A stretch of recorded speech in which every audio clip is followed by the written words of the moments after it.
안녕하십니까, 박상인의 경제브릿지입니다. 오늘 박상인의 경제브릿지에서는 국민연금 가버넌스 개혁에 대해서 논의해 보도록 하겠습니다.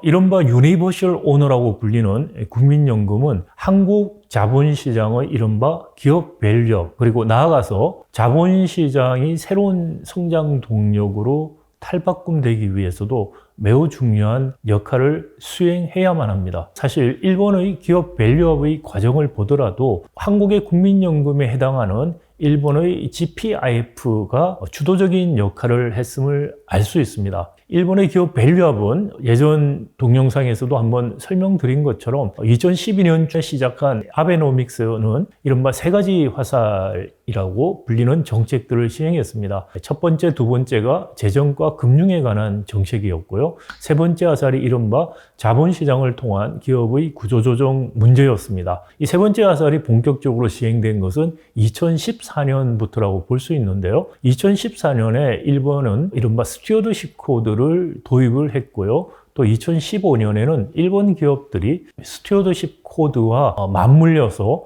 기업 지배구조 코드를 도입하게 됩니다. 일본의 GPIF, 공적 연금을 담당하는 우리 국민연금에 해당하는 기관이라고 볼 수 있는데요. 이 GPIF에서는 2014년 스튜어드십 코드를 도입한 이후에 일본 기업들의 기업 지배구조 코드를 얼마나 잘 지키는가를 스튜어드십 코드 실행의 기준으로 삼았습니다. 보다 구체적으로 말씀을 드리면 두 가지를 강조했는데, 첫 번째가 이른바 상호 출자를 해소하는 문제, 그리고 두 번째가 사회이사를 도입하는 문제였습니다. 일본 자본주의라고 흔히 불렀던 것이 2차 세계대전 이후에 메가더 군정이 물러난 다음에 1960년대 후반, 중후반부터 형성된 계열이라고 하는 기업 집단이었습니다.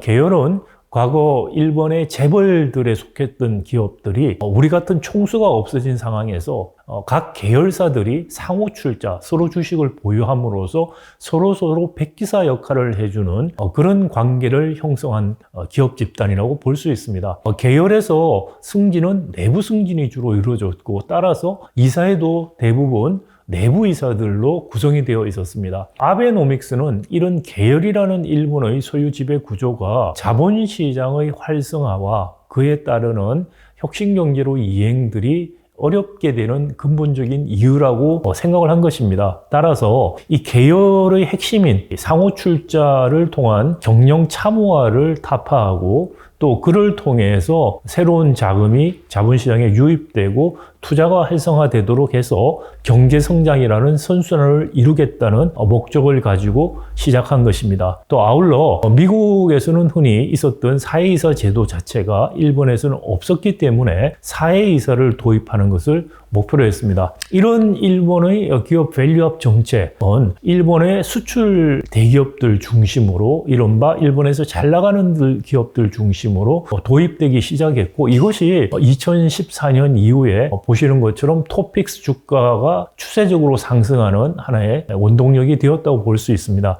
2023년에 도쿄 증권거래소에서 발표한 기업 밸류업이라고 하는 것은 이 아베노믹스의 두 가지 큰 정책, 상호출자 해소와 그리고 사회이사 제도 도입이라는 것을 일본의 내수기업, 일본의 중견기업들까지 확산하는 것이라고 볼 수가 있겠습니다. 그런데 이런 일본의 기업 밸류업 정책이 2024년 한국에 도입될 때는 가장 핵심적인 이런 소유 지배구조 개선이라는 부분이 빠진 채로 마치 이사회의 기업 밸류업 계획 작성, 공시, 그리고 세제 지원, 관련 ETF 출시와 같은 어떻게 보면 부차적인 문제들만 중점적으로 다뤘다는 것이죠. 핵심이 빠진 기업 밸류업 정책을 시행한 결과 사실 한국의 기업 밸류업 정책은 성공을 했다고 평가받고 있지 못한 실정입니다.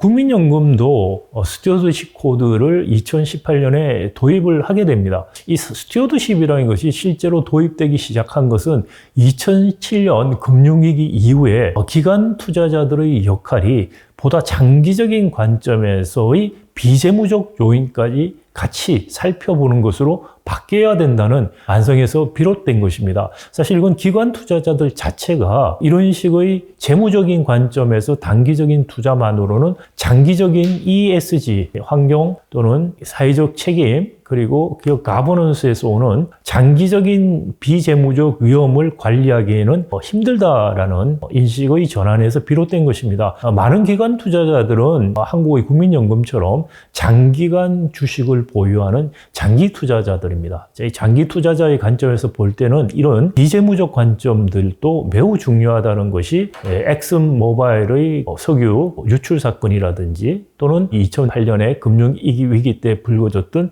기업 가버넌스 이슈라든지 그리고 사회적 책임이라는 문제 이런 것들이 중요하다라는 것을 일종의 장기적인 위험 관리 차원에서 인식했다는 것이고요. 2010년에서 이런 논의들이 스튜어드십 코드라는 형태로 최초로 도입된 것은 영국이었습니다. 자본주의의 원조 국가라고 할 수 있는 영국에서 이 스튜어드십 코드가 도입됐고요. 스튜어드십 코드에서는 이에 관련해서 기관 투자자들의 적극적인 주주권, 주주로서의 적극적인 활동들을 강조하게 된 것입니다. 이후로 전 세계에 스튜어드십 코드가 급격하게 확산이 되고요. 한국에서 스튜어드십 코드 도입이 한창 논의가 된 2017년쯤에는 미국, 일본을 포함해서 이미 20개국에서 스튜어드십 코드가 도입된 상태였고요. 2017년 4월에는 EU에서는 주주권 지침이라는 지침을 개정 통해서 사실상 스튜어드십 코드를 법제화하는 단계까지 이르렀습니다. 2016년 겨울쯤에 당시에 한국지배구조원에서 한국 스튜어드십 코드 도입을 발표하기에 이르는데요. 이것은 정책과 지침, 주주활동, 그리고 역량 전문성이라는 3개 분야의 7개 원칙을 한국형 표준적인 스튜어드십 코드로 발표를 했습니다. 특히 주주활동과 관련돼서 3가지 원칙이 있는데요.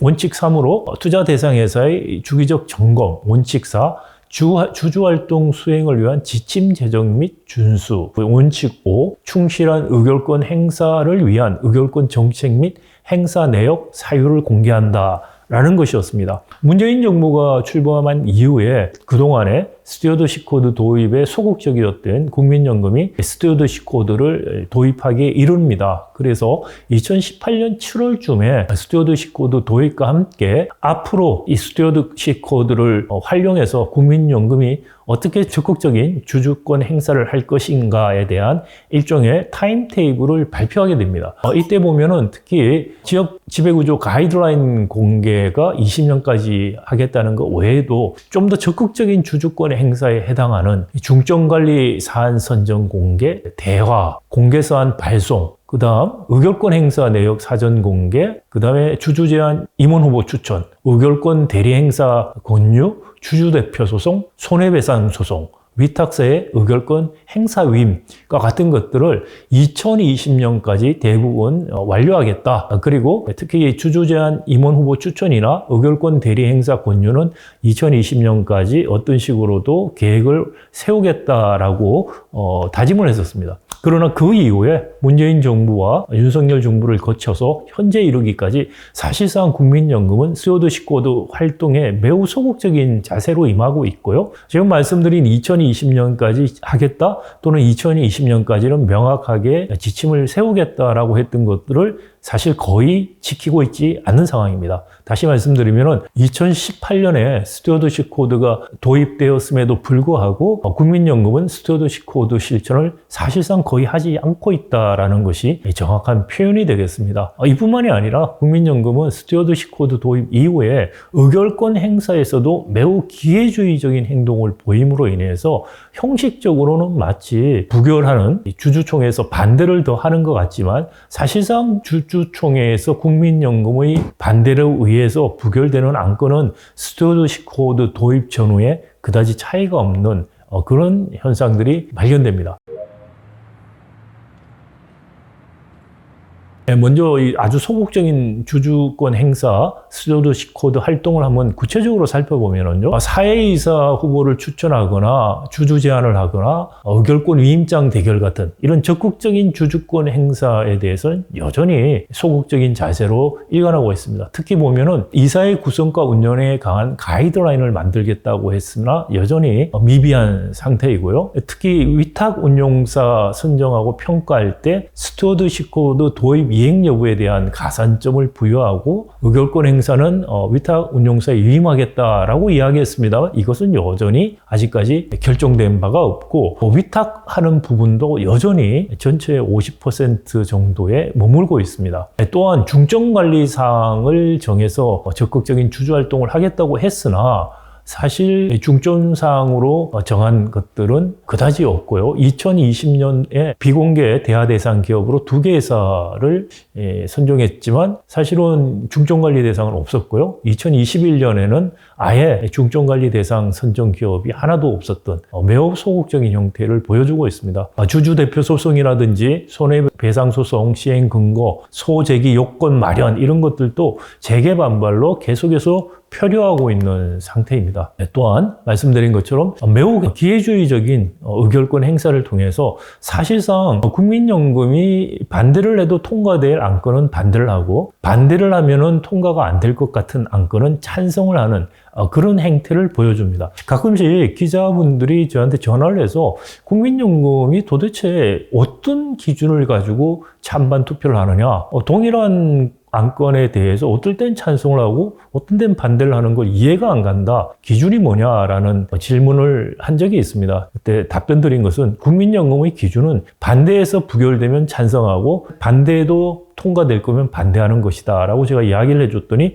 많은 기자분들이 아하 그렇군요 라고 이야기하는 슬픈 경험이 있습니다. 사실 2015년에 너무나 잘 알려져 있는 삼성물산 제일모직 합병권 많은 의결권 전문기관들이 부표를 던져라고 했음에도 불구하고 사실 국민연금이 반대했으면 이 합병은 성사될 수 없었습니다. 국민연금이 찬성을 했고요. 이 찬성을 하는 과정에 이른바 국정농단 사건이 연루가 되었고 또 이것을 통해서 결국은 삼성물산 제일모직 합병권에서 반대를 의사를 표명했던 미국의 헤지펀드 엘리엇 매니지먼트가 국제중재판정소의 한국 정부의 이런 부당한 개입에 의해서 1,300억 원의 손해배상을 지급받는 그런 판정이 내려졌습니다. 이 승인 과정을 통해서 국민연금은 직접적으로 합병 비율이 불리하게 상정됨으로 인해서 국민연금의 가입자인 일반 국민들의 손해가 발생했고요. 최근에는 국민연금이 이재용 회장과 삼성에 대해서 이런 합병에 관련된 손해배상 소송을 제기하기도 했습니다. 기회주의적인 행태는 많은 예들이 있습니다만 몇 가지만 소개해드리면 2022년에 하나금융지주 주총에서 국민연금이 함영주 회장 선임에 대해서 많은 의결권 자문기구들 반대에도 불구하고 찬성을 했습니다. 반대를 했으면 부결되었기 때문에 찬성을 했고요. 이와 반대로 2024년 대한항공 주총에서 조은태 대표이사, 사내이사 재선임에 대해서는 의결권 자문기구의 찬성 공모에도 불구하고 국민연금은 반대를 했습니다. 그런데 조은태 대표이사는 선임이 됐습니다. 반대를 해도 선임이 되는 경우에는 반대하는 시용을 했다는 것이죠. 동일한 사람 조대식이라는 분의 SK그룹에서 다른 두 회사의 사내이사 선임 과정에서도 어떤 경우는 찬성하고 어떤 경우는 반대를 했습니다. 반대를 했을 때 부결되면 찬성하고 반대를 해도 부결이 되지 않고 통과될 것 같으면 반대를 한 그런 대표적인 사례라고 할 수가 있겠습니다. 자, 그렇다면은 이런 국민연금이 스튜어드십 코드를 더욱더 활성화시키고 자본시장의 선진화를 이끌어서 기업 밸류업을 유도할 수 있도록 하기 위해서 어떻게 무엇을 바꿔야 할 것인가라는 질문을 해볼 수가 있겠습니다. 먼저 국민연금 가버넌스 개혁의 핵심은 국민연금 이사장의 선임과 임기에 관한 것이라고 저는 생각합니다. 지금은 국민연금은 여타 공공기관처럼 한 3년 임기로 만들고 사실상 정부가 임명하게 되는 수순을 밟습니다. 이러지 말고 국민연금 이사장 임기를 한 10년으로 하고 국민연금 이사장의 임명은 국무총리 임명에 준하게 하자는 것입니다. 즉 국회 청문회를 하는 것뿐만이 아니고 국회에서 인준 동의를 받고 10년 임기를 보장하자는 것입니다. 이렇게 되면 4년, 5년 정권에 구애받지 않게 되고 그러면 양 정당에서 정말 전문성을 가지고 정치적인 임명을 할 수 있는 사람은 서로 배제하면서 합의할 수 있는 전문가가 임명될 수 있지 않을까라는 생각이 되고요. 이런 전문성을 가지고 독립성이 확보된 상황에서 국민연금 이사장이 국민연금의 개혁을 추진해야 된다고 생각합니다. 구체적으로는 지금처럼 국민연금이 위탁 일부하고 본인들이 직접 운영하는 것에서 벗어나서 일본의 GPIF처럼 전체를 위탁하도록 순차적으로 위탁을 확대해야 된다고 생각이 되고요. 위탁사를 선정할 때는 이 위탁사가 스튜어드십 코드에 따라서 의결권을 충실히 실행했는지 여부를 평가 기준의 하나로 삼아야 된다고 생각합니다. 일본의 GPIF가 그런 식으로 스튜어드십 코드를 실행하고 있고 매우 효과적인 실행을 하고 있다는 평가를 받고 있습니다. 이런 효과적인 실행이 일본의 기업 지배구조의 취약성들을 해결하면서 기업들의 밸류업을 이끌고 있는 실정입니다. 우리도 국민연금이 이런 식으로 스튜어드십 코드를 활발하게 운영을 한다면은 한 걸음 더 나가서 머저리티 마이너리티 룰, 즉 소수주주 동의제 같은 법제가 도입될 때 국민연금이 일반 주주 또는 소수주주의 이익을 위한 그런 주주권 행사와 상승작용을 일으켜서 한국의 코리아 디스카운트가 급속하게 해소될 수 있는 계기가 될 수 있지 않을까라는 생각이 듭니다. 한국의 코리아 디스카운트가 해소가 된다면은 한국도 일본이 2014년 이후에 겪었던 추세적인 주가 상승을 어느 정도 기대해 볼 수 있지 않을까라는 생각을 하고 있습니다. 또한 기금을 외부에 위탁하는 것은 스튜어드십 코드의 운영뿐만이 아니고 자본시장에서 그리고 경쟁력 있는 자산운용사가 출현할 수 있는 계기가 될 수 있다는 측면에서도 매우 중요합니다. 코스피 5천을 위한 제언을 하는 책을 제가 올해 발간한 적이 있는데 한국 코스피가 5천이 될 수가 있다라는 주장의 근거는 대만과 한국의 시가총액 대비 GDP 비율에 의한 것입니다. 대만은 시가총액 대비 GDP가 우리나라보다 거의 2배가 높습니다. 따라서 대만같이 되면 우리도 5천이 될 수 있다. 이런 단순한 계산에서 이야기하는 건데요. 일본과 같은 기업 밸류업을 통한 코리아 디스카운트 해소 더하기 새로운 성장 동력, 새로운 기업, 투자자들이 관심을 가지고 투자할 수 있는 좋은 기업들, 좋은 산업들이 나오는 것들이 추가돼야만 대만과 같은 수준의 시가총액으로 올라갈 수 있고, 즉 코스피 5천 시대를 열 수 있다고 생각합니다.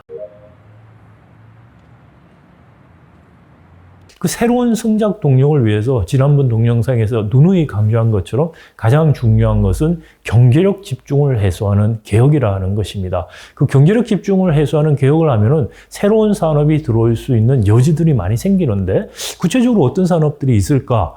그거는 불확실성이라는 것 때문에 정확히 예측할 수는 없습니다만 적어도 한 2가지 정도는 생각해 볼 수 있다는 것이죠. 하나는 팹리스 부분들, 지난 동영상에서 말씀드린 것처럼 삼성전자 파운드리 부분을 민간 펀드가 인수해서 동남권 아리백 산업단지를 만들고 하면서 팹리스들이 많이 생성될 수 있을 것이다 라는 말씀을 드렸습니다. 이런 팹리스들이 AI 시대에 매우 중요한데 이런 팹리스들에 의한 신성장 동력의 확보라는 것이 하나 예측해 볼 수 있는 개혁의 산물이라고 볼 수 있고요. 또 다른 것이 바로 자본시장이 굉장히 발전하지 못하고 있는 우리 상황에서 이런 위탁 경영을 통해서 자본 운용을 하는 기업들이 더 늘어나고 이런 기업들이 외국계 자본운용사하고도 경쟁을 하게 하는 게 중요하다고 생각합니다. 국민연금 위탁할 때 외국계 자본 운용사에도 위탁을 저는 해야 된다고 생각이 되고요. 단 그때의 조건으로 외국계 자본 운용사가 국내에 적어도 오피스, 지점을 둬야 된다는 조건을 걸면 된다고 생각합니다. 그렇게 되면은 외국계와 국내 자본 운용사의 경쟁, 또 외국계 자본 운용사의 오피스가 국내에 있는 것으로 인해서 한국이 동북아의 금융 허브로 자라날 수 있는, 성장할 수 있는 기초 기초를 닦을 수 있다고 생각이 됩니다. 지금 미중 문제 또는 중국의 홍콩 합병 문제 이런 것들로 인해서 홍콩의 동북아 아시아 금융 허브의 위치가 매우 불안합니다. 일부는 싱가포르 쪽으로 이미 이전을 했습니다만은 싱가포르와 홍콩의 허브가 장점을 가지고 있는 파이낸싱 영역이 좀 다릅니다. 그리고 또 싱가포르하고 홍콩이 다루고 있는 지리적인 커버리지도 좀 다릅니다. 홍콩은 더 동북아 중심이고 또는 기업들에 대한 투자들 중심으로 운영이 되고 있습니다. 이런 부분들이 외국계 투자회사들이 국내에 프레전스를 보여줌으로 인해서 또 한국의 이런 자본시장들이 활성화됨으로 인해서 잠재적으로 한국에서 홍콩에서 점점 어려워지고 있는 동북아 금융허브 기능들을 확보할 수 있는